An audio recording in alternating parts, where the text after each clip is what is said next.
কুকুর বানরের রীতিমতো লড়াই চলছে। বানর ছানা হত্যার প্রতিশোধ নিতে এলাকার সমস্ত কুকুরের বিরুদ্ধে যুদ্ধ ঘোষণা করেছে বানর। ৩ মাস ধরে চলা লড়াইয়ে বেহাল দশা কুকুর দলের। বানরের সাঁড়াশি আক্রমণে মারা পড়েছে অন্তত ২৫০ কুকুর ছানা। ঘটনায় জড়িত ২টি বানরকে আটকও করেছে নাকি বন বিভাগ। নজিরবিহীন এই ঘটনায় ভারতের মহারাষ্ট্রে তোলপাড় চলছে।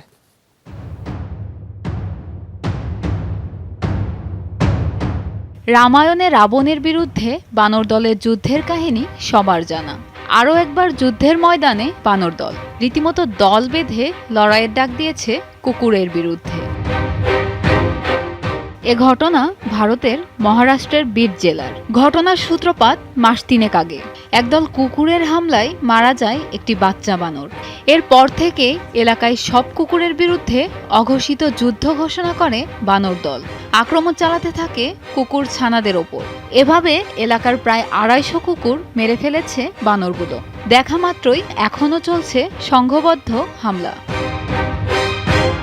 কুকুর আর বানরের এই লড়াইয়ে অতিষ্ঠ এলাকার বাসিন্দারা। প্রাণীদের মারামারির মাঝে পড়ে নাকাল হচ্ছেন অনেকে।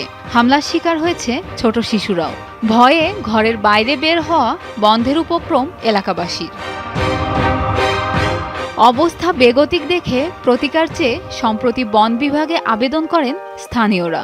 অভিযোগ পেয়ে ২টি বানরকে আটক করেছে নাগপুর বন বিভাগের একটি দল।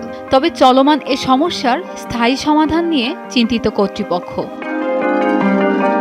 প্রিয়াঙ্কা চক্রবর্তী, যমুনা নিউজ।